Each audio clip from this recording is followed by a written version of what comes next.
amplio y creo que lo recorriste bien. eh, o agregaste ese componente de eficacia y un poco hablar de tolerabilidad y otros factores, siempre en el contexto de la farmacocinética y la farmacodinámica, entonces creo que funcionó bastante bien. Creo que en general fue una muy buena charla y te felicito. Muchas gracias, doctor. No sé si algunos de los profes quisieran hacer alguna intervención inicial del tema, si no, Juancho de pronto. Eliana, muchas gracias y pues muy chévere, felicitaciones. Yo quiero hacerte una pregunta. Eh, Teóricamente el nombre de la charla era PKPD porque en eso estábamos, ¿cierto? ¿Tú por qué decidiste cambiarla? O sea, ¿qué te impulsó a darle el giro que le diste y el enfoque que le diste?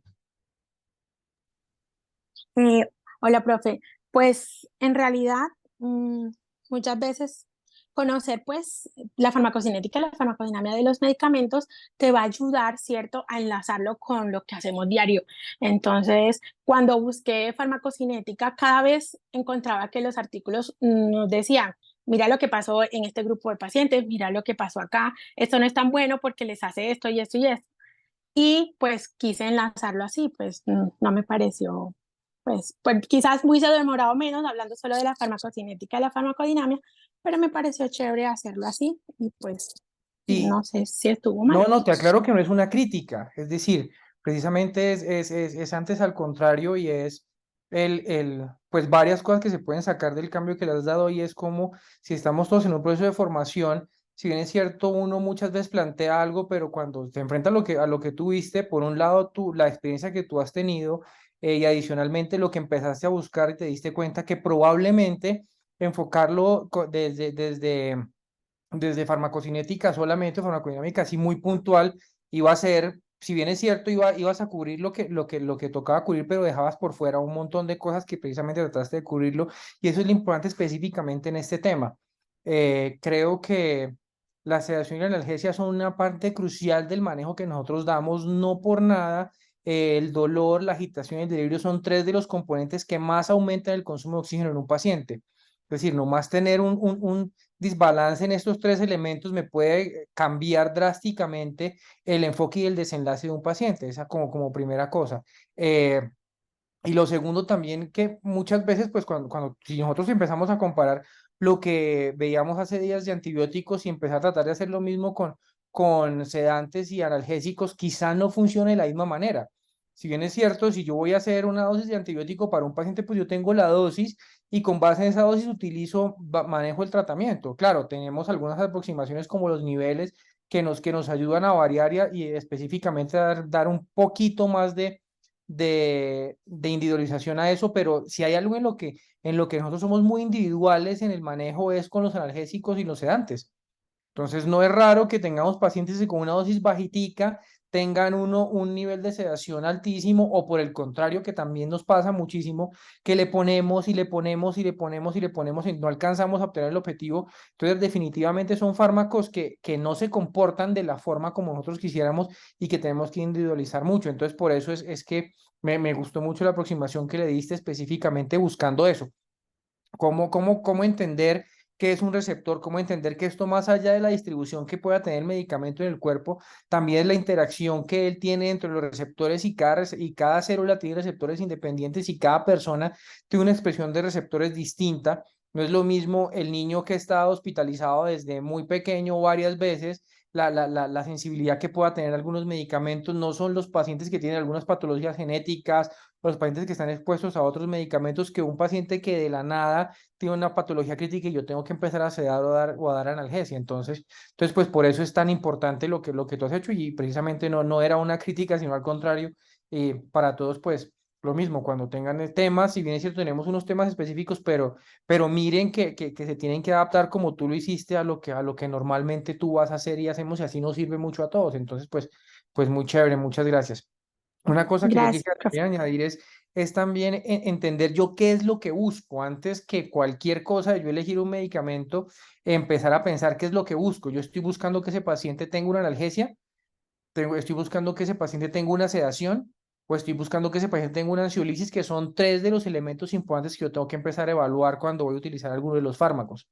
No es lo mismo no es lo mismo lo que yo tengo que usar en un paciente que tiene una falla ventilatoria y quiero ventilar y quiero que esté tranquilo mientras lo ventilo, al paciente que está súper agitado porque no están los papás, porque está solo, porque está asustado, que necesito ansiolisis, o al paciente que es un posoperatorio que lo que necesito es analgesia. Entonces, entender muy bien qué es lo que busco, porque cada medicamento tiene un perfil que me ayuda a mí a enfocarlo hacia uno o hacia el otro, más allá de tener fórmulas mágicas que nos ayuden a manejar todos los pacientes.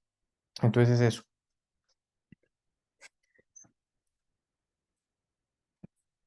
¿Alguien que... Juancho, gracias. Listo. Perdón.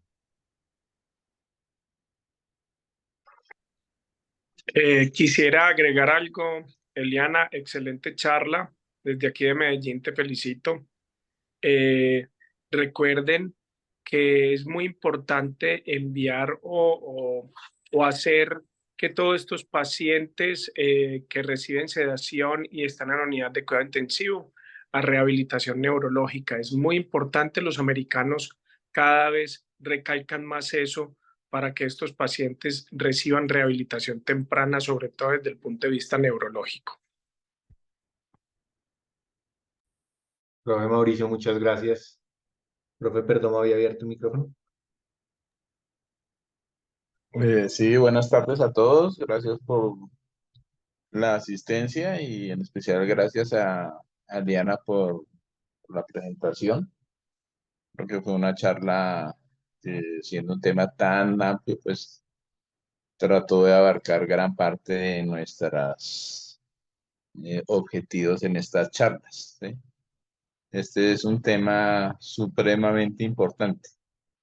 Yo creo que históricamente, si entendiéramos cuál fue el origen de la medicina, yo creo que posiblemente más que prolongar vidas es el control del dolor. Y tener pacientes con control del dolor y pacientes tranquilos, pues debe ser parte de nuestras prioridades. El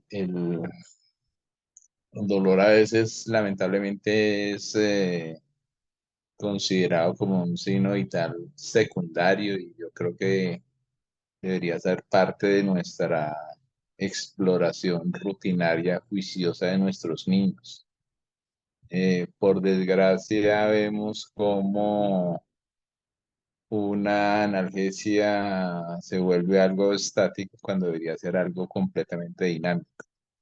Poder tener un personal de enfermería capacitado que esté haciendo ajustes continuos de las necesidades de analgesia de los niños debería ser una prioridad, y muy posiblemente evitaríamos los dos extremos. El que es grave, que es tener niños con dolor en pleno siglo XXI. Yo creo que es muy difícil que en este momento de la evolución de la medicina no tengamos la posibilidad de controlar completamente un dolor. Posiblemente habrá algunos casos especiales que requerirán el acompañamiento de especialistas en dolor, pero creo que buena parte de nuestros conocimientos nos permitirán enfrentar la gran mayoría del dolor de los niños. Y el otro problema es la sobreanalgesia. Entonces, tener niños que están recibiendo dosis mayores o mucho mayores a las necesarias es otro grave problema, porque el problema lo vamos a ver más adelante cuando en el proceso de retiro o disminución de los medicamentos vayamos a tener dificultades. Yo quisiera que de pronto Juanito, que tuviera tema de experiencia, nos diera algún aporte sobre herramientas para clínicas de evaluación del dolor, como este en análisis por NIRS o por BITS, tal vez, que son temas que yo no manejo rutinariamente, pero que seguramente pudieran dar evaluaciones un poquito más precisas frente a los pacientes que tenemos en situación de sedación profunda, y en los cuales la comunicación de la verdadera percepción del dolor a veces está un poco limitada, pero en la mayoría de pacientes que tienen algún grado de comunicación debería ser esto un factor a poder estar evaluando juiciosamente. Y de ahí yo creo que la importancia de que ojalá en muchas instituciones se favorezca la analgesia manejada por el mismo paciente. La experiencia de nosotros con las bombas es bastante satisfactoria. Yo creo que la necesidad de dosis totales de analgesia se reducen. La sola eh, claridad de que sea el mismo paciente que sepa en qué momento requiere o no la dosis y la seguridad que brindan estos dispositivos. También de pronto ya en nuestra revisión posterior estar teniendo en cuenta otras opciones que hemos venido usando lidocaína como potenciador o como analgésico y siento que la experiencia ha sido favorable y de pronto en algunos casos particulares charlarlo con los doctores de analgesia y anestesia sobre las facilidades de lograr manejos regionales de dolor que son técnicas que tienen sus bondades y en muchos pacientes son bastante buenas en el control del dolor, evitando algunas manifestaciones sistémicas de las mismas. Esos eran mis comentarios y felicitar a Diana porque este tema es bastante difícil, pero como trato de enseñar, recuerden que el dolor más berraco que existe es el dolor de uno. Y si nosotros actuamos de manera compasiva con nuestros pacientes, pues asumamos que el que está ahí acostado puede ser uno y con base en eso estar haciendo un ajuste juicioso del manejo del dolor, porque no es justo que tengamos dolor, pero tampoco es justo que estemos usando dosis innecesarias de analgésicos.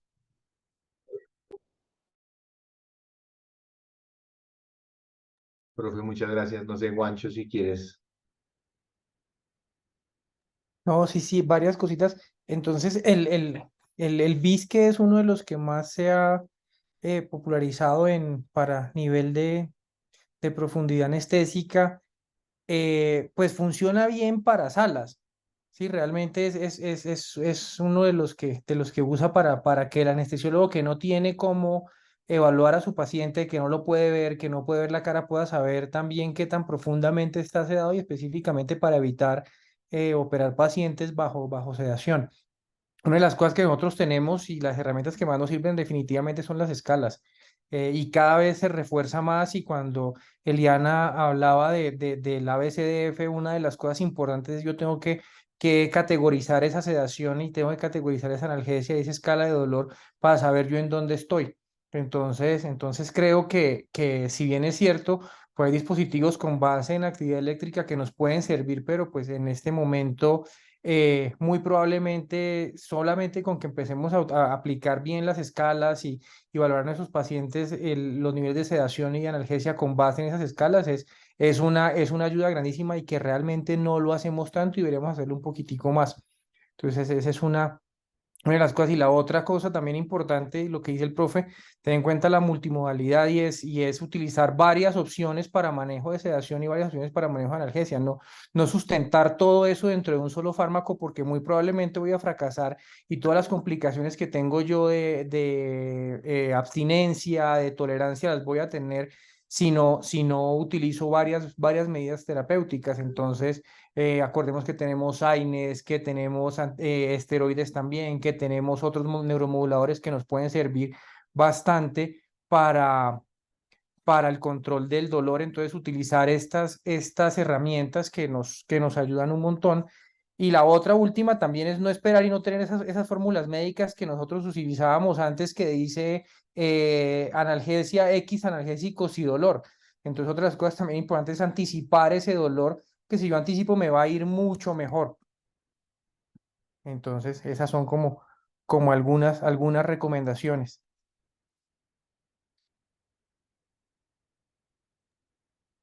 Muchas gracias, Juancho. Hay dos preguntas en el chat. Una que hace Daniel Castro, que es que qué opinas de setline en el control y profundidad de sedación. Y, profe Perdomo, el uso de otras cosas, pregabalina, anticonvulsivantes, cuando deben usar esos.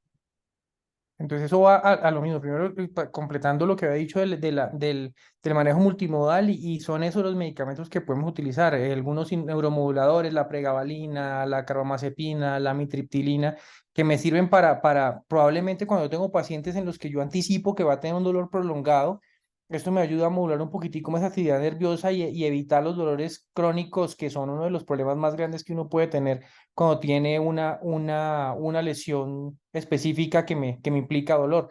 Entonces, definitivamente, y los puedo yo combinar, e incluso puedo combinarlos en pacientes en agudo. Entonces, puedo utilizar pregabalina en un paciente en la fase aguda, precisamente para ayudarme a disminuir el uso de otros medicamentos. Lo mismo que pasa con los esteroides, con los AINES, que me pueden ayudarme a modular eso durante tiempos corticos. Y definitivamente, cuando yo tengo un dolor crónico, pues me funcionan bastante bien. ¿Sí? Entonces, ¿qué era? Ah, Daniel, aquí la vi. Setline para sedación y precisamente estos son modificaciones. Setline el aparato es súper bonito, los que lo puedan ver, miren lo que me combina varias cosas y él no solamente me da la posibilidad de ver una monitorización electroencefalográfica que lo que hace es saber qué tan profundamente sedado estoy. Entonces tiene unos canales similares a los que evalúa el BIS, pero aparte de eso, pues me puede dar otros parámetros que yo puedo ver para monitorizar esa energía, pero precisamente va a eso, a qué tan profundamente sedado estoy yo en el caso de pacientes que tengo que mantener con una sedación con un grado de profundidad de entre moderado y profundo. Entonces funcionan bastante bien y son adaptaciones. Lo que van haciendo estos y lo que va haciendo los de nueva generación después del BIS o el BIS bilateral es que poco a poco me van complementando un poquitico más y me van dando algunas derivaciones más sensibilidad, unas ondas más profundas. Entonces me puede ayudar a ver la sedación de una forma más específica, pero seguimos en lo mismo, seguimos en que son para mirar niveles de profundidad de sedación.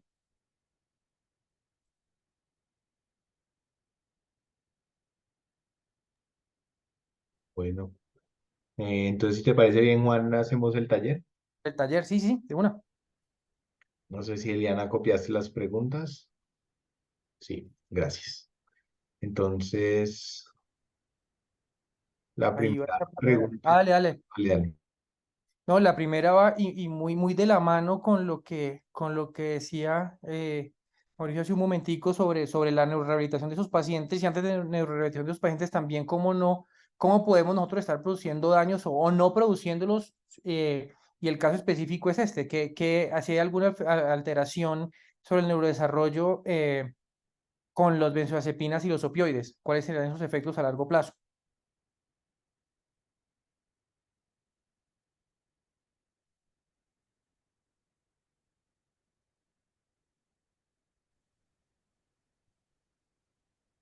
Buenas tardes. Adelante, Gina, luego Brian. Bueno, pues con respecto a la pregunta, la mayoría de la información que encontré viene de estudios que son realizados pues de forma experimental en animales. Entonces, lo que se propone es que estos medicamentos, benzodiazepinas y opioides y demás que interactúan con los receptores GABA y con los receptores MDA podrían fisiopatológicamente pues causar un daño neuronal que está explicado por apoptosis más que por otro tipo de muerte celular y pues era como la principal teoría del daño que podrían ocasionar y que podría repercutir en el neurodesarrollo. Sin embargo, pues con las posteriores investigaciones que se han hecho, pues se ha encontrado también que no solamente hay una muerte celular programada a nivel neuronal, sino que también existen otro tipo de componentes o de proteínas, como proteínas de sinapsis, astrocitos, microglialis y mielínicas, que también se pueden ver comprometidas. Lo que mostró fue un estudio de Omara y colaboradores en los que hicieron una administración de morfina y midazolam en roedores en los días postnatales 12 a 18 hicieron un descenso posterior hasta los días 23 y 24 y luego pues por técnicas de biología molecular evaluaron distintas proteínas pues, que tenían relación con esto y vieron que había una alteración en ellas, entonces no solamente había muerte, sino también la alteración proteica y alteración en otro tipo de estructuras a nivel del sistema nervioso central. También otro estudio en roedores realizado por el grupo de Briner y colaboradores en 2011 encontraron que cuando se administraba midazolam, incluso en sedaciones cortas de 6 horas, y evaluaban estas después de días, a los 60 días postnatales, pues se encontraban que también había una alteración en la sinapsis que era de forma persistente y pues con una administración que como les mencioné era pues para nosotros corta. Entonces indicaba que pues los efectos podían prolongarse a largo plazo cuando se administraban en días de etapas neonatales.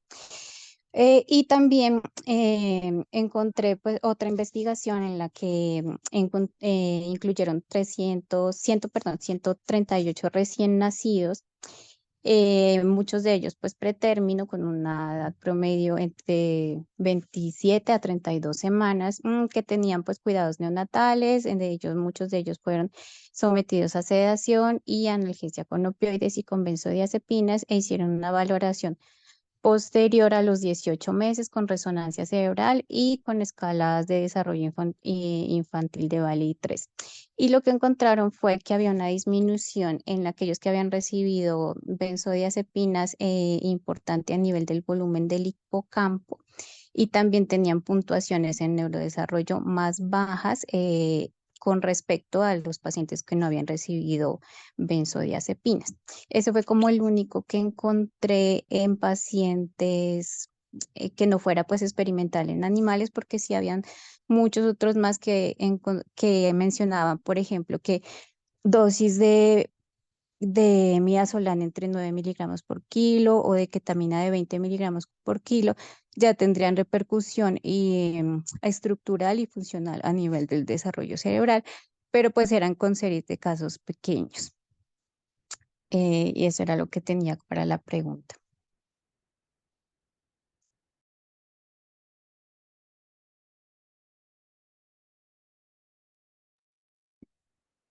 Brian. Hola a todos, buenas tardes, Brian Beltrán. No, pues para completar o complementar la respuesta de Gina en cuanto a la búsqueda de estos efectos adicionales, encontré un par de series también en roedores que describían otros efectos derivados de, digamos que o sea, la presencia múltiple de los receptores opioides en distintas zonas del sistema nervioso central. Hablaban que en algunas biopsias de modelos con roedores se evidenciaba incluso por estímulo de proteínas y de receptores proinflamatorios. Y Carmenchis ¿Aló? está como agobiada la Carmenchis. Se le metió Juan David Ya, Bustos. ya. La estimulación, encontré también que a través de receptores proinflamatorios de los linfocitos del TLR4, que aumentaba la migración de linfocitos a nivel neuronal y eventos proinflamatorios, que en específico con benzodiazepinas por sus mecanismos de acción, también encontré que se describía la expresión o el aumento de la expresión de canales de calcio a nivel de las células de la microglía, y eso en roedores, digamos, en fase temprana de desarrollo, disminuía la generación de redes neuronales y retrasaba la mielinización y por ende generaba alteraciones en el neurodesarrollo en el largo plazo. Y dos cosas importantes a tener en cuenta que ya pues nombraron durante la charla es pues que el efecto de sedación continua altera por completo los ciclos del sueño-vigilia. Y en específico con los opioides se disminuyen las fases de sueño REM y las fases de sueño de ondas delta lentas, que son donde se describe que hay un aclaramiento de sustancias tóxicas neuronales y fijación de memoria, fijación de proteínas específicas de memoria y de crecimiento neuronal y de redes axonales, y que eso también era lo que impactaba, digamos, en el largo plazo los síntomas que pudieran aparecer asociados al deterioro del neurodesarrollo. Y por último, pues lo que nombramos al final de la charla, pues la aparición del delirium, que asociado a benzodiazepinas generalmente se asociaba más al delirium hipoactivo, que de los dos subtipos de delirio era el que más se asociaba a cambios en el largo plazo, sobre todo en el ámbito cognitivo. En ese artículo que revisé encontré, pues, o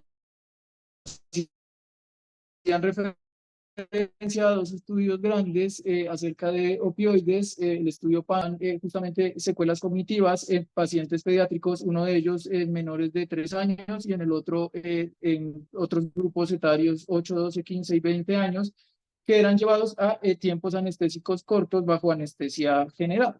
Que aunque en estos estudios no se evidenciaba un cambio o lo que evaluaban en el largo plazo, uno de ellos a 2 años, el otro a 8 años, a 5 años, cambios en las mediciones, digamos, clásicas por neuropsicología de coeficiente intelectual. Cuando hacían el análisis retrospectivo, sí se veían que en otros aspectos del neurodesarrollo, como la interacción social, la dificultad o problemas de concentración, el requerimiento posterior de acompañamiento psicológico, psicoterapéutico, sí se aumentaba en las poblaciones que habían sido expuestos a anestesia general y pues a infusiones, y a infusiones cortas de opioides. Que eso pues podría extrapolarse, pero no encontré un estudio grande, digamos, ya que evaluara estos compromisos específicos, digamos, de coeficiente intelectual o de cambios en inteligencia o habilidades cognitivas ya en los niños post-UCI. De ese sí no encontré, no sé, pues eso era lo que tenía por agregar.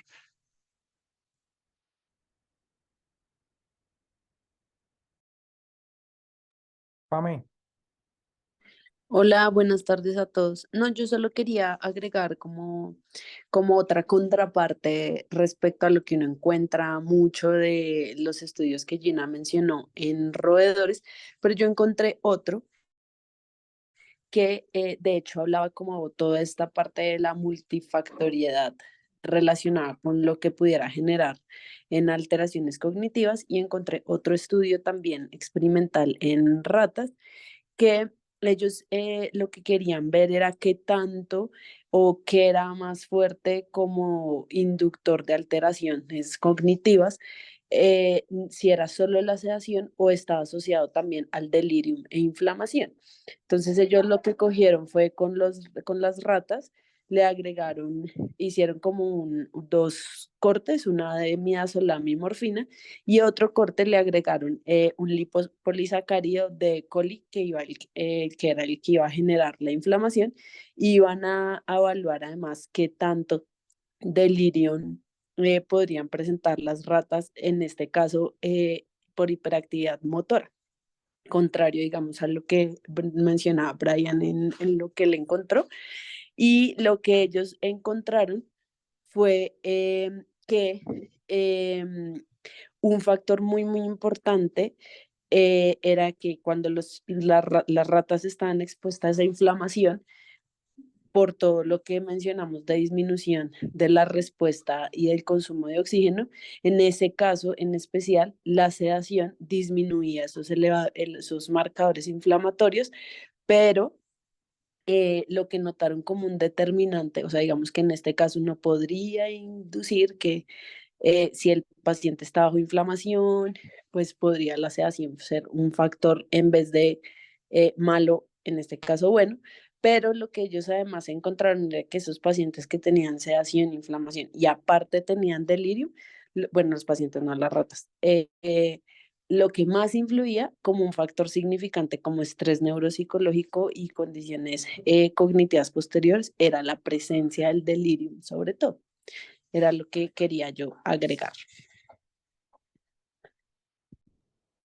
Muy bien, como le vamos sumando más cositas al riesgo neurológico que tienen los pacientes, pero entonces, bueno, una cosa que de pronto no sé si la oyeron o no, pero esas ratas todas son ratas ratas bebecitas, son roedores pequeños, entonces de ahí es donde sale el cerebro del desarrollo diferente al cerebro adulto, sobre el cual pues también hay afectaciones, pero quizá desde por lo menos los modelos no son como tan claros.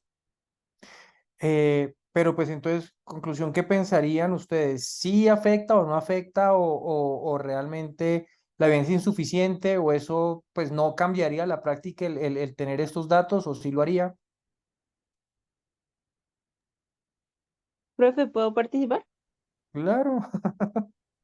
Pues, Juanita Medina de Universidad Nacional. A mí lo que me generó, pues, como controversia es que nosotros generalmente usamos, pues, mucho tanto los opioides como las benzodiazepinas en los pacientes para la sedación, la analgesia. Entonces me quedó como la sensación de que muchas veces uno no evalúa esos efectos a largo plazo.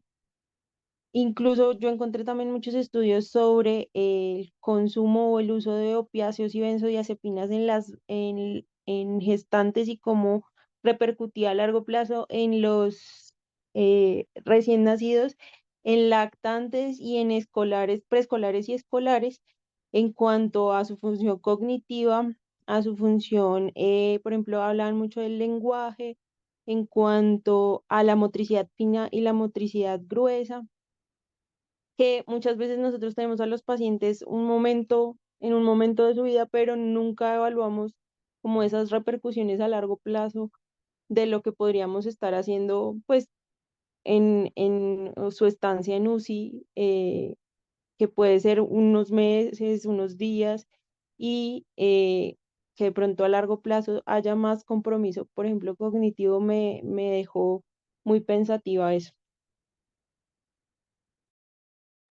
Pues quizá la respuesta sea también adicional a todo lo que hacemos, hacer un poco más de seguimientos, plantear lo que hace rato se ha venido planteando y es las consultas post-UCI, la evaluación de esos pacientes y el mirar mucho más allá de la unidad. Eso es más o menos lo que tú que también quieres decir, ¿sí o no? Sí, sí, sí, profe, que muchas veces uno deja de ver a los pacientes de su enfermedad crítica ya bien en su casa, pero pues no sabemos muchas veces qué secuelas quedan, por ejemplo, del uso de estos medicamentos, y que también lo hace pensar a uno en usarlos de forma más consciente, tratando de evitar tanto el uso excesivo, evitar lo que decían ellos, por ejemplo, la presencia de delirium, de abstinencia, que eso a largo plazo se puede ver relacionado con esas funciones neurológicas superiores en Ya, estos chiquitos. de acuerdo, de acuerdo.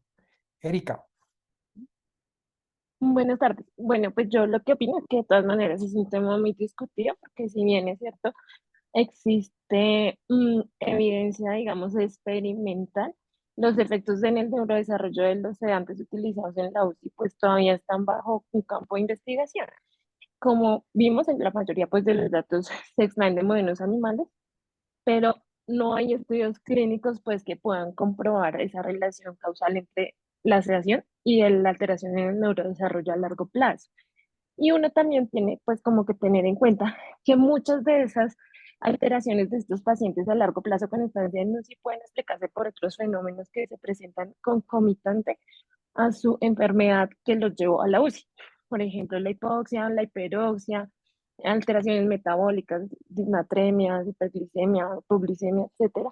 Entonces, pues como muchas cosas en cuidado intensivo tenemos que trabajar con el menor nivel de evidencia posible, y muchas cosas son acá pues recomendaciones de expertos. Entonces, si bien es cierto, es importante tener amplio el panorama y, como dice Juanita, pensar un poquito más allá, todavía es muy difícil como adjudicar muchas cosas únicamente pues al uso de estos medicamentos.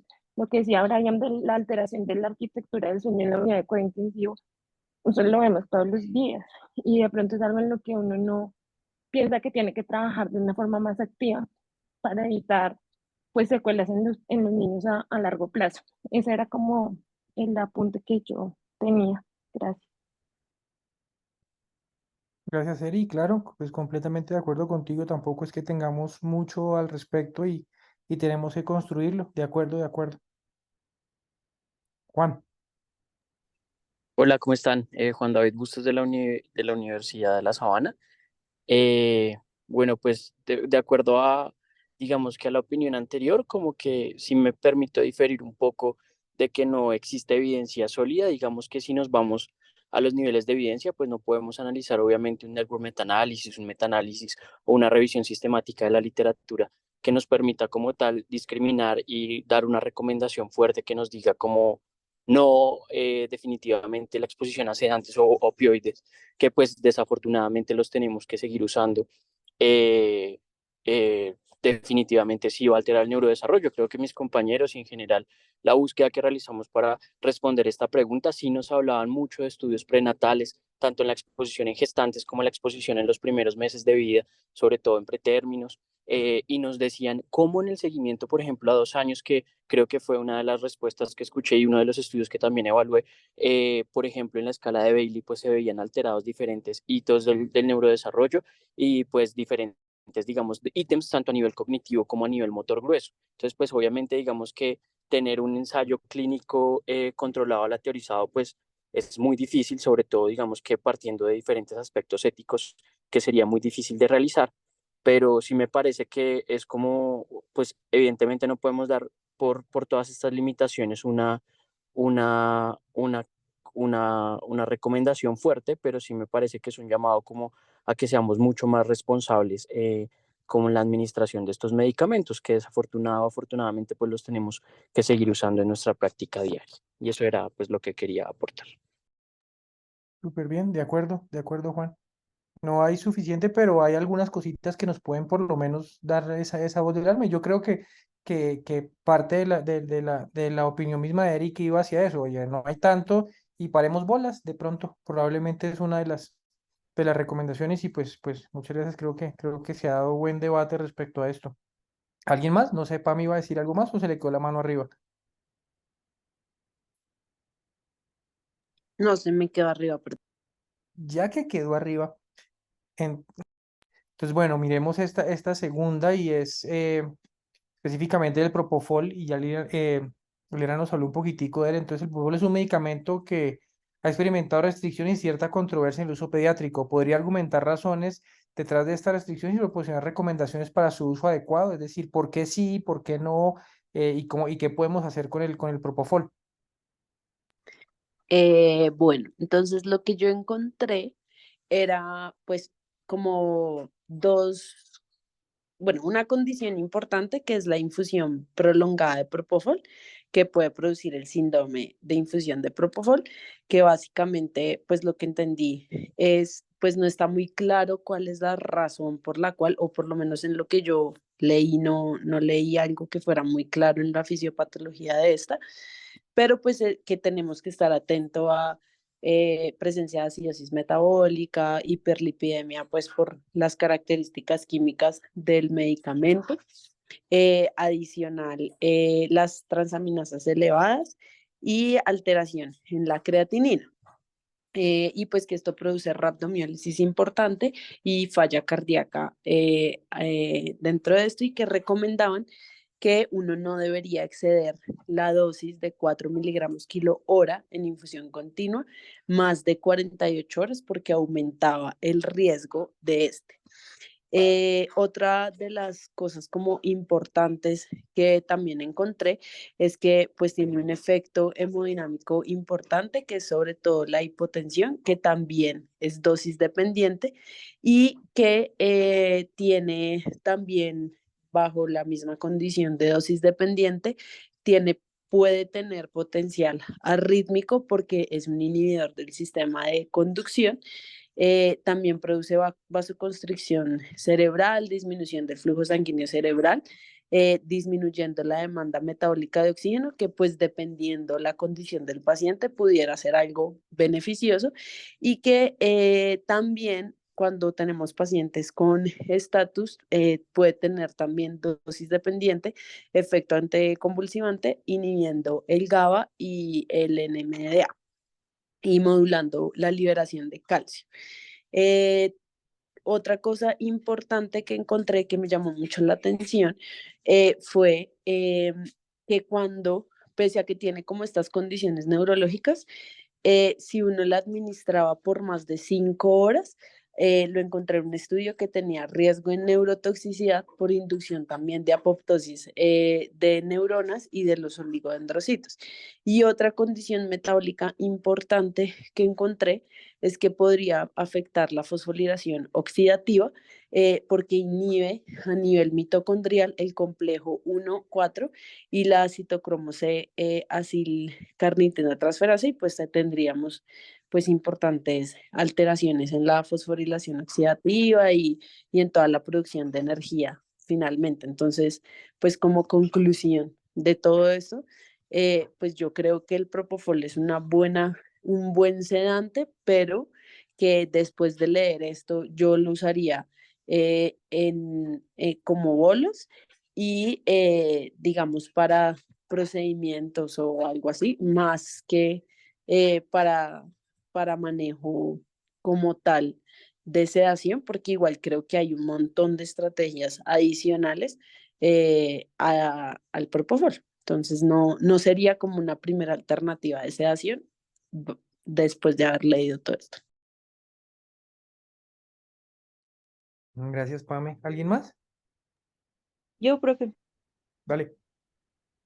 Pues dentro de las cositas que dijo Pame, además, encontré que, bueno, no tiene efectos analgésicos, entonces eso podría ser como en una balanza lo que hace que usemos de pronto otros medicamentos que tienen efectos de sedación, pero además de analgesia, como por ejemplo la ketamina, que además también tiene em, efectos anticomiciales, el fentanil, ¿sí? Que nos pueden ayudar a generar varios efectos con el uso de un solo medicamento y así disminuir la toxicidad o tener pues, eventuales efectos adversos al uso de múltiples medicamentos.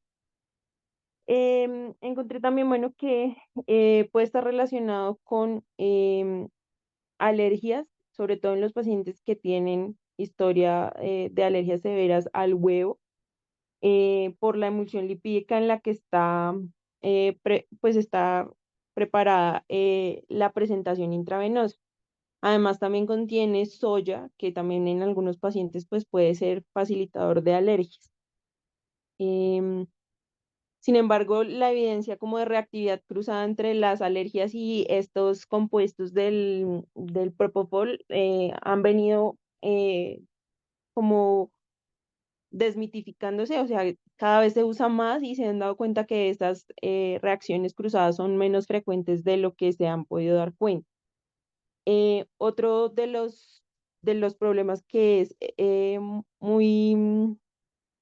creo que es muy conocido, es que la infusión genera dolor, produce un dolor como urente en la infusión cuando los pacientes aún no están sedados, entonces también eso produce disconfort y también por eso muchas veces no lo indican como una primera opción.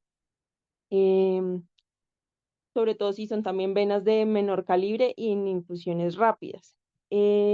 Otras razones también para que su uso esté un poco limitado es que pues en dosis o en infusiones prolongadas y dosis altas, pues puede haber el síndrome de infusión del propofol, que se puede ver con bradicardia, hiperlipidemia, rhabdomyolysis y hepatomegalia.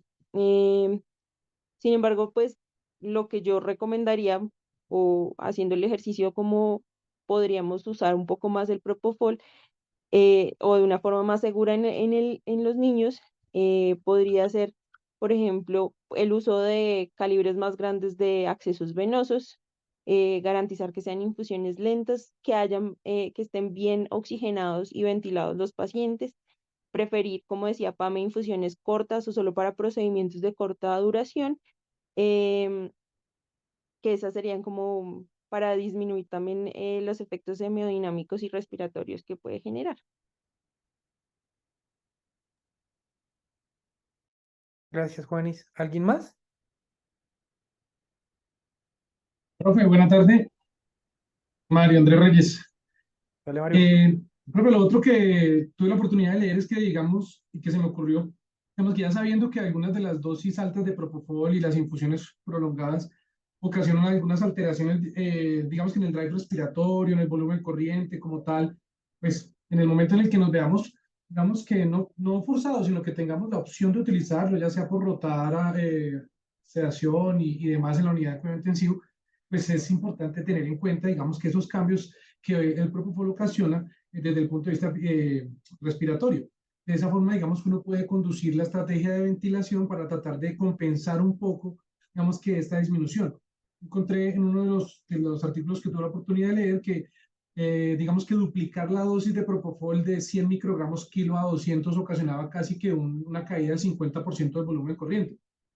¿Sí? Y trataba de compensar un poco, pues digamos que con la frecuencia respiratoria y demás. Entonces ya vamos a saber que el CO2 va a sufrir alguna, digamos que alteración por la infusión de propofol. Entonces es importante que el intensivista, digamos que tenga eso en la mente para tratar de compensarlo con la estrategia de ventilación que vaya a utilizar. Y lo otro es que, digamos que en alguna oportunidad que tuve que utilizarlo, le pregunté directamente a los anestesiólogos frente a la posibilidad de hacer este síndrome post-propofol que pues tanto le da temor a uno. Y la gran mayoría de ellos que tienen mucha más experiencia que nosotros en el uso del propofol, así sean dosis pequeñas, cortas y demás, mencionan que son las dosis más altas, es decir, que la gran mayoría de los efectos secundarios del propofol son dosis dependientes. ¿Sí? Incluso ellos mencionaban que por encima de 8 o 9 miligramos era que ellos veían esa presentación de este fenómeno acidótico del propofol.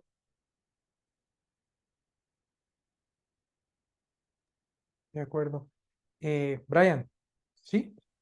Sí, profe, solo era para agregar como una cosita que encontré que me pareció, pues que no lo había escuchado nunca y no lo había visto en la práctica, y decía que, como ya lo dijo Pame, como alguno de los mecanismos que se describen para este síndrome de infusión es como un bloqueo de la cadena oxidativa.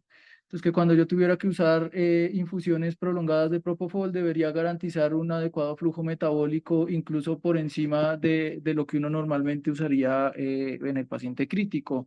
Entonces, hablaban de llevar los flujos metabólicos hasta 8 a 9 microgramos por kilo por minuto, obviamente previniendo la hiperglicemia, con el fin de disminuir un poco el paso o el salto hacia el metabolismo anaeróbico, que era lo que generaba todo el daño muscular, y de ahí pues toda la cascada de eventos que llevaba a la acidosis refractaria. Que eso me llamó la atención porque no es algo que yo, cuando veo que se ha usado propofol en los sitios de práctica y eso, que uno esté muy pendiente del flujo metabólico, por ejemplo. Ya era eso. ¿Alguien más levantó la mano? Sí, alguien. Andrés Felipe. Bueno, buenas tardes. De pronto yo agregaría que hay algo, es bastante controversial, pero de pronto algo que soporta el uso del propofol en ciertos escenarios, individualizando pues en medicina de precisión, y pues realmente en cuanto a infusiones cortas, el propofol se describe también en algunos artículos como de amplia utilidad en anestesia intravenosa en pacientes neuroquirúrgicos. Entonces el fundamento, hay varios postulados desde el punto de vista fisiológico. Me llamó la atención uno, pues que por su formulación lipídica, pues tiene buen penetrancia a nivel de la barrera hematocefálica como punto a favor del propofol. Y desde el punto de vista de fisiología, la disminución del flujo sanguíneo cerebral y el consumo metabólico cerebral de oxígeno y su efecto sobre la PIC, obviamente dependiendo de los datos de infusión, pues digamos que lo añaden como a tenerlo en consideración, teniendo especial atención obviamente en cuanto a la regulación de la presión de perfusión cerebral y el monitoreo hemodinámico específico. Digamos que desde el punto de vista de farmacocinética, sí, y digamos lo que decía Pamela es muy cierto, infusiones cortas o bolos que no sobrepasen el 1 miligramo por kilo, pero pues se puede por tiempos cortos a velocidades de infusiones que no superen los 3 miligramos kilo hora.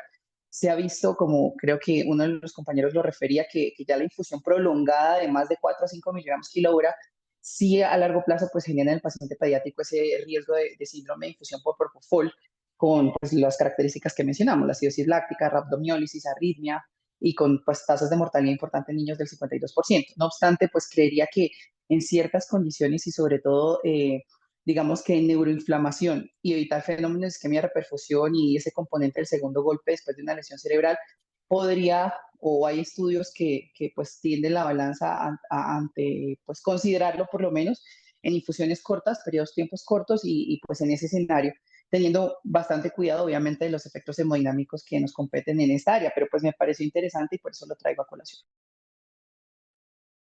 Gracias, Andrés. Entonces hay varias cositas ahí. La primera, y una cosa que mencionaba Mario, que yo la verdad no entiendo la referencia que tienen de la disminución en el volumen total. Yo le entiendo que me haga disminución en el volumen de minutos si tengo un fármaco que me produce depresión respiratoria, eso lo entiendo, pero la disminución del volumen ideal que sí la mencionan, pues no encuentro un mecanismo fisiológico por lo cual me vayan a bajar los volúmenes específicamente por tener un medicamento diferente a bajar el volumen minuto. Esa es una. La otra cosa, como lo decía Brian, también es muy importante tener en cuenta el tipo de metabolismo que tiene el propofol y no necesariamente para aumentar el flujo metabólico en ese paciente, sino para entender muy bien sobre qué pacientes voy a tratar. Entonces, hay unos escenarios en los cuales yo sí preferiría restringir bastante el uso de propofol y son específicamente los pacientes con sospechas de errores innatos del metabolismo. Entonces, el propofol comparte dos vías metabólicas que son muy frecuentes en los errores innatos del metabolismo y uno es el metabolismo por acilcarnitinas y las déficits de acilcarnitinas son bastante comunes cuando hablamos de errores innatos del metabolismo y el segundo es el metabolismo mitocondrial que también es otro es probablemente el error innato del metabolismo más frecuente que hay son las alteraciones de la cadena mitocondrial. Entonces, si yo tengo un paciente en el que tengo algún tipo de sospecha de error innato del metabolismo, preferiría no utilizar propofol por esas alteraciones mismas que ustedes están diciendo. Es en uno de los escenarios. Lo otro también, entender muy bien cómo es el síndrome de infusión por propofol y eso no se presenta de un momento para otro. Entonces, yo también tengo que tratar de monitorizar ese tipo de cosas, especialmente los pacientes a los que tengo con infusiones largas, estatus epilépticos y cosas parecidas. Entonces, primero, ya usted las recomendaciones que hicieron, restringir las velocidades de infusión, las dosis, entonces pues usar poquito y despacio, ese sería como la indicación, pero también monitorizar eso, monitorizar que no tenga acidosis, monitorizar que no tenga hipertrigliceridemia, monitorizar enzimas musculares si es que las tengo, ese tipo de cosas me pueden ayudar a mí a saber cuándo se puede estar presentando y si yo tengo un paciente que lo tengo estable y de un momento para otro empieza a cambiarme el equilibrio ácido-base, pensemos que el propofol es el responsable de esto. Y en último hay un escenario que también es de controversia, pero por eso es en los pacientes que estoy manejando con hipotermia, aunque es una cosa que hacemos muy poco, pero pues tenerlo en cuenta, la hipotermia, una de las cosas que también inhibe en parte es el metabolismo mitocondrial, entonces procurar en pacientes con hipotermia, pues usar un poco menos de propofol y la otra, pues como dice Andrés, es un medicamento súper bueno. O sea, la forma como actúa, el tiempo de acción y el mecanismo es muy bueno, tanto así que pues el propofol, ustedes han visto, los anestesiólogos lo apagan y a los 3 4 minutos el paciente ya está despierto, entonces es un medicamento que me da un muy buen margen de maniobrabilidad como para usarlo y como hemos visto ahorita, tenerlo dentro de ese armamentario de medicamentos que podemos utilizar o bien en sedaciones cortas o bien en procedimientos muy puntuales o bien cuando nos toque utilizarlo en sedación con las recomendaciones que ustedes dieron. Entonces, pues chévere. Sí, no sé si hay varias cositas y me gustó, chévere el debate que se armó un poquito. Y el otro es, entonces se ha presentado la dexmedetomidina como el fármaco ideal en pseudoanalgesia. ¿Cuáles son los beneficios y desventajas de su uso y cuáles recomendaciones debe considerar para su administración? Y si es, pues realmente la dexmedetomidina es así de fantástica o de pronto no tanto.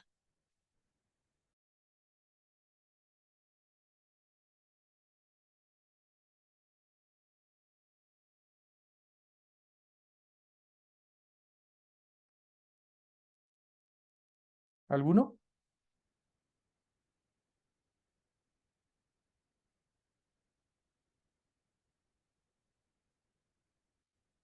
Creo que se les acabó el impulso con el propofol y con Ajá, los... pues yo Dale, Juanis. quería, pues, de la dexmedetomidina, pues encontré un poco más de desventajas que ventajas, a pesar de que, pues, es reconocida como, pues, bastante segura. Entonces, dentro de las ventajas encontré, pues, que además de generar sedación, pues, produce analgesia y que, dada su forma de acción, pues, es muy difícil que pueda producir depresión respiratoria y que se puede usar para ahorrar opioides. Encontré además una revisión de Cochrane del 2016 donde se vieron 7 ensayos controlados aleatorios con más o menos 422 pacientes que se les daba un bolo de dexmedetomidina más una infusión y lo que vieron es que había una disminución significativa en el consumo de opioides en las siguientes 24 horas. Entonces, este efecto es muy benéfico. Tiene un buen perfil de seguridad y viene también en otras presentaciones, aunque como nos dijo nuestra compañera en la exposición, las otras biodisponibilidades orales o en películas sublinguales son menores, pero se pueden usar, por ejemplo, en el tratamiento agudo de agitación, sobre todo en estado descritos en esquizofrenia o trastorno bipolar en adultos. Dentro de las desventajas, puede generar hipotensión según la dosis, puede generar también bradicardia en los pacientes sobre todo que tienen un estado de hipovolemia, en los pacientes con diabetes, con hipertensión crónica o en los pacientes con edades muy avanzadas. Eh, Se debe evitar el uso en bloqueos cardíacos, torcida de puntas, pacientes con síndrome de muerte súbita, disfunción ventricular graves o antecedentes de síncope, por lo que puede prolongar el intervalo QT. Se debe usar con precauciones también en casos de hipopotasemia o hipomagnesemia y en pacientes que reciben otros medicamentos puede también prolongar el QT. Causa somnolencia, fatiga y como lentitud o como en la respuesta, entonces se debe evitar su uso cuando se van a realizar actividades como de ánimo vigilante por al menos 8 horas después del tomar o de administrar el medicamento. Puede generar también tolerancia y taquifilaxia con la formulación intravenosa por usos prolongados más allá de 24 horas, por lo que en Estados Unidos, por ejemplo, no tienen aprobado el uso por más de 24 horas, cuando lo hacen es off-label. Se ha reportado también síntomas de abstinencia y no tiene un antídoto, por así decirlo, sobre todo con la formulación intravenosa. Y tiene otros efectos secundarios como disestesias, hipoestesia oral, serostomía, mareo, parestesias, y viendo cómo las interacciones con otros medicamentos interactúa con muchos medicamentos, eh, tanto aumentando como disminuyendo su función, y puede causar daño fetal si se usa, por ejemplo, en maternas. Eso fue como lo que yo encontré. Gracias, Juanis. Mario. Profe, digamos lo que yo pude revisar, entonces digamos que la dexmedetomidina, a pesar de que está, como dice Juanita, digamos que en muchos escenarios, como con este rótulo de off-label, digamos que se ha asociado con tiempos más cortos, digamos que de ventilación mecánica e incluso de los periodos digamos que para la desconexión de la ventilación. Como lo mencionó Juanita, creo que es, digamos que algunos de los procedimientos neuroquirúrgicos que requieren como algo de cooperación o algo, digamos que de un estado más vigilante, ha favorecido el uso de la dexmedetomidina en general. Incluso algunos ensayos mencionan que les va mucho mejor a los pacientes con dexmedetomidina en cuanto a la presencia de delirium y de agitación cuando los comparan con las infusiones de propofol, de midazolam o de remifentanil. Y digamos que lo otro que encontré era que a pesar de que la dexmedetomidina, digamos que tiene esta capacidad de generar esta depresión del sistema cardiovascular, se ha utilizado de una forma segura incluso en los pacientes posoperatorios o transquirúrgicos eh, cardiovasculares, con digamos que bajas tasas de presentación de arritmias y de hipotensión o bradicardia, que es como lo que más frecuentemente o lo que más se asocia al uso de la dexmedetomidina. Encontré que tenía una propiedad, digamos, como de inmunomodulación. Entonces, que ella dentro de sus efectos, digamos que permitía un poco modular este proceso proinflamatorio o inflamatorio de algunos escenarios de sepsis o respuesta inflamatoria sistémica.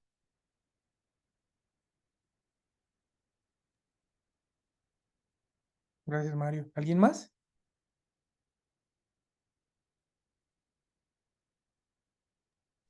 Brian. Profe, pues No, solo quería agregar que también encontré una desventaja ya local nuestra y es que no tenemos aprobación INVIMA para uso aquí en Colombia para menores de 18 años. Entonces eso también, a pesar de que tiene buen perfil de seguridad, de lo que encontré es que era más usada como para generar como coadyuvante, como ahorrador de opioides, o en una sedación más superficial consciente porque produce un estado de hipnótico, pero con mayor posibilidad de respuesta a los estímulos. Pero como la FDA y otras entidades internacionales no lo tienen todavía una aprobación oficial para infusiones largas, aquí en Colombia no tenemos INVIMA para menores de 18 años. Entonces eso también administrativamente limita mucho su uso pues aquí localmente. Eso creo que es un pequeño gran problema, ¿no? Sí.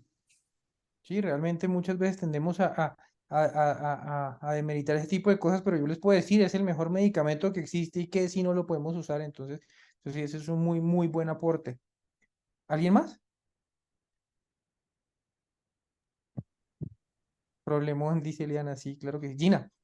Yo pues como así otros datos en cuanto a al medicamento, encontré que se ha utilizado y también estudiado dentro del posoperatorio de los pacientes cardiovasculares porque he encontrado pues como beneficios que su acción simpaticolítica ayuda a disminuir la frecuencia en la aparición de taquicardia ectópica de la unión, de tal manera que su frecuencia, que suele ser de un 16% en ciertas pues, cardiopatías en postoperatorios, podría reducirse hasta un 3%, que sería como otra de las ventajas.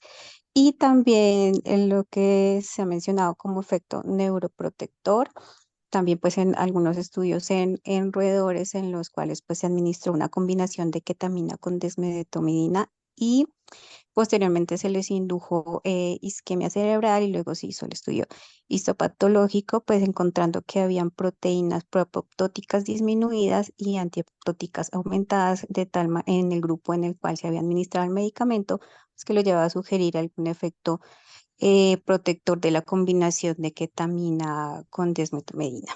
Eso fue como algo adicional que encontré. Gracias, Ginita. Wanda.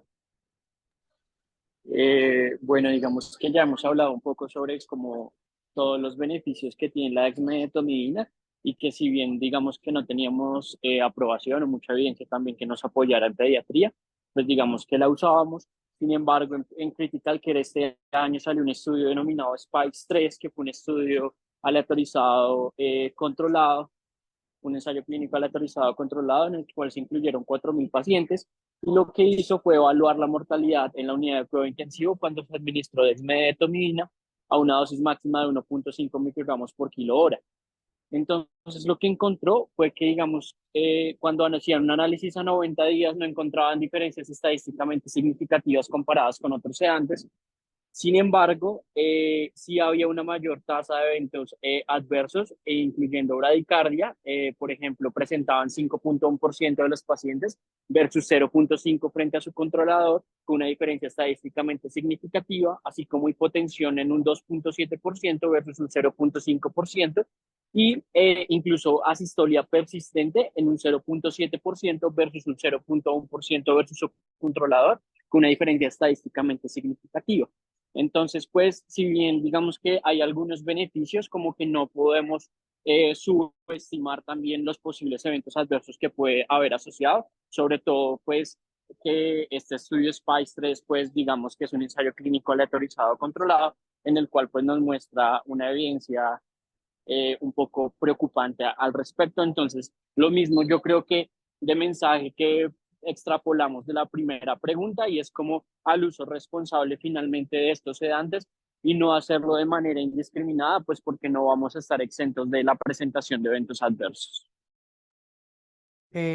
Juan, ¿tenés el estudio? Sí, si quiere ya se lo envío. ¿Lo puedes poner ahí? No, ¿lo puedes poner ahí para todos? Y yo voy a tratar de Vale. ponerlo. Entonces, que esa es precisamente por esas dos, son dos razones por las que están esas preguntas. Y junto con ese estudio que bien lo pone Juan también a mediados de este año, un metaanálisis grande, eran como casi 250, 260 estudios, y habla específicamente del propofol muy usado en adultos. Este sí es una referencia un poco más hacia los adultos, pero pues cuestionaba significativamente el uso de las infusiones de propofol en adultos con un aumento de la mortalidad en adultos, y esto tuvo un editorial de Van Zandt en Critical Care, y tuvo muchas cosas porque pues obviamente muy controversial que un medicamento que usan los adultos muy frecuentemente y que utilizaron en pandemia un montón. De los estudios mismos que salieron empezaron a decir, oiga, de pronto el propofol en infusión no es como tan seguro como creíamos, y lo mismo que estás diciendo vos, Juan, con respecto a eso. Entonces, si quieres montar eso y yo trato, no sé cómo, de montar el otro, se lo mando a Mario o a alguien para que los comparta con ustedes también, porque pues no tengo cómo montarlo acá, pero pues sí, una muy buena opción.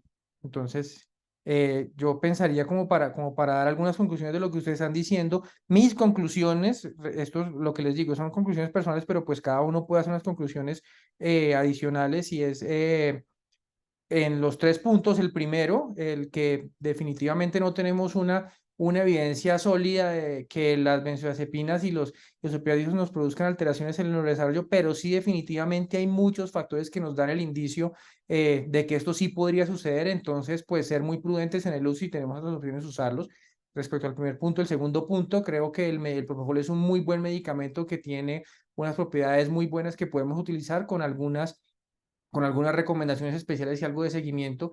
Y lo tercero, respecto a la esmetomedina, que a pesar de que durante muchos años pensamos que era definitivamente la mano de Dios en un frasquito para el manejo de la sedación, quizá no sea tan buena, y que tenemos que mirar con algo de crítica en el momento de usarla con cuidado. Esas son mis conclusiones de eso. Entonces, pues si alguien quiere dar sus conclusiones, está bien, porque cada uno puede tener unas distintas, pero pues esas son las mías en particular respecto a estos 3 puntos.